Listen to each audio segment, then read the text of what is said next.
ఆంధ్రప్రదేశ్‌కు దాదాపు 10 ఏళ్ల తర్వాత మళ్ళీ మావోయిస్టులు ఎందుకొచ్చినట్టు? గతంలో అంటే 10 ఏళ్ల కంటే ముందు ఆంధ్రాలో మావోయిస్టుల జాడ ఉండేది. ముఖ్యంగా ఏఓబీ సరిహద్దుల్లో, మారేడుమిల్లిలో, తెలంగాణ సరిహద్దుల్లో ఎక్కువగా మావోయిస్టులు ఉండేవారు. ఇక కాలక్రమేణా ఆంధ్రప్రదేశ్ ప్రభుత్వం వారిపై దాడులు చేయడం, వరుసగా కాల్పులు జరుపుతుండటంతో ఇక ఆంధ్రాను వదిలి అటు ఛత్తీస్‌గఢ్, మహారాష్ట్ర, ఒడిశా లాంటి ప్రాంతాలకు మావోయిస్టులు వెళ్లిపోయారు. ఇక ఆ తర్వాత మళ్ళీ 10 ఏళ్ల తర్వాత ఆంధ్రాకు మావోయిస్టులు ఎందుకొచ్చినట్టు? మనం 2, 3 రోజులుగా చూసినట్లయితే ఇటు ఆంధ్రాలో మావోయిస్టులను వరుసగా హతమార్చడం, అదేవిధంగా మావోయిస్టులను అరెస్ట్ చేయడం ఇవన్నీ చూస్తూనే ఉన్నాము. ఇక ఈ మావోయిస్టులు ముఖ్యంగా విజయవాడ, ఏలూరు, కాకినాడ ప్రాంతాల్లో పోలీసులకు చిక్కారు. అయితే ఇప్పుడు మావోయిస్టులకున్న ముఖ్య ఉద్దేశం ఏంటంటే వాళ్ళ ఉనికిని చాటుకోవాలి. ఇప్పటికే 2 సంవత్సరాలుగా ఇటు కేంద్ర ప్రభుత్వం మావోయిస్టులపై నిఘా పెంచింది. ఇంటెలిజెంట్ టాస్క్ ఫోర్స్ ఆధ్వర్యంలో వరుసగా అంటే ఎక్కడ ఎక్కువ మావోయిస్టులు ఉంటారో ఆ రాష్ట్రాల్లో వరుసగా కాల్పులు చేయించడం, ప్రత్యేక నిఘా పెట్టడం ఇవన్నీ చేస్తూనే వస్తుంది. ఇక మావోయిస్టులు వరుసగా ఎన్‌కౌంటర్‌లకు గురవ్వడం, అదేవిధంగా పోలీసుల అదుపులోకి తీసుకోవడం వీటన్నిటిని మనం చూస్తూనే ఉన్నాము. ఇక రీసెంట్‌గా అమిత్ షా మాట్లాడుతూ కూడా 2026 మార్చి లోపు దేశవ్యాప్తంగా మావోయిస్టులు లేకుండా చేస్తాము, నక్సలిజం లేకుండా చేస్తామంటూ కూడా సవాళ్లు విసిరారు. ఇక ఆ సవాల్‌కు అనుగుణంగానే ఎక్కడైతే ఎక్కువ మావోయిస్టులు ఉంటారో వారిపై ప్రత్యేక దృష్టి పెట్టడం, అక్కడ ఎక్కువ కాల్పులు జరపడం, అదేవిధంగా నిఘా పెంచడం ఇవన్నీ చూస్తూనే వస్తున్నాము. ఇక ఇప్పుడు మావోయిస్టులకు ఉన్న ఒకే ఒక ఆయుధం ఏంటంటే ఎక్కడైనా సరే ఎవరో ఒక కీలక నేతను కిడ్నాప్ చేసి లేదా వాళ్ళను తమ ఆధీనంలో ఉంచుకొని ప్రభుత్వాన్ని బెదిరించాలి. మళ్ళీ మావోయిస్టులు ఉన్నారనే ఉనికిని చాటుకోవాలనే ఒక ఉద్దేశంతోనే ఎక్కడో ఒడిస్సా, మహారాష్ట్ర, ఛత్తీస్‌గఢ్ లాంటి ప్రాంతాలను వదిలి ఆంధ్రాకు వచ్చినట్లు తెలుస్తుంది. అయితే ముఖ్యంగా ఆంధ్రప్రదేశ్‌లో ఇటు హిడ్మా ఎవరైతే ఉన్నారో అంటే మావోయిస్టుల ముఖ్య నేత గరిల్లా ఆర్మీని నడిపించిన హిడ్మా నేతృత్వంలో వందలాదిగా మావోయిస్టులు ఆంధ్రాకు వచ్చారు.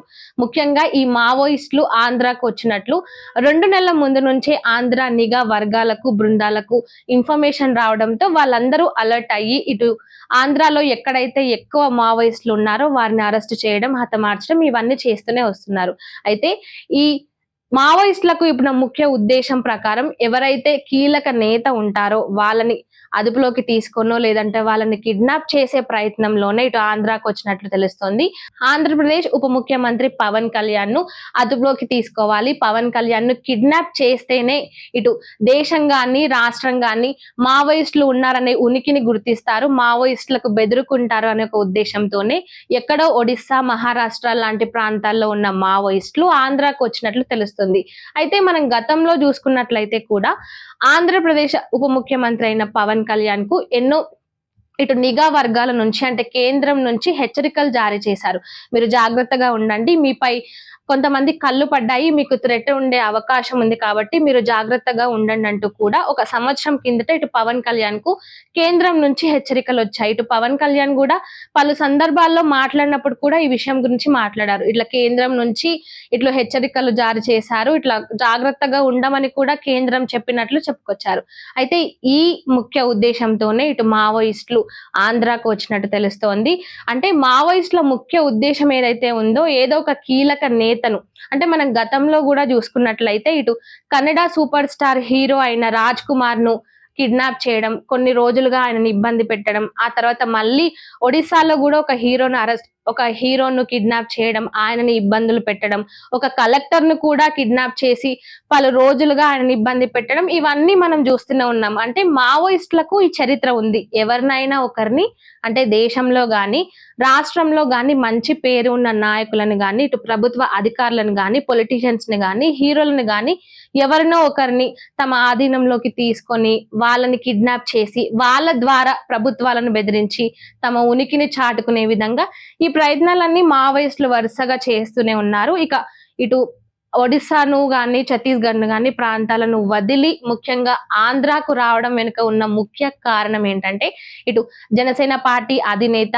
ఆంధ్రప్రదేశ్ ఉప ముఖ్యమంత్రి పవన్ కళ్యాణ్ ను టార్గెట్ చేసి పవన్ కళ్యాణ్ ను ఇటు దేశవ్యాప్తంగా చూసుకున్నా, రాష్ట్ర వ్యాప్తంగా చూసుకున్నా ఎటు చూసినా కూడా పవన్ కళ్యాణ్ కు ఉన్న ఫాలోయింగ్ గాని, ఇటు దేశంలో ఉన్న కీలక నాయకులు ఎవరైతే ఉన్నారో వాళ్ళకి కూడా పవన్ కళ్యాణ్ చాలా సన్నిహితంగా ఉంటారు. అదే విధంగా ఇటు రాష్ట్రానికి కూడా పవన్ కళ్యాణ్ ఎంతో అవసరం.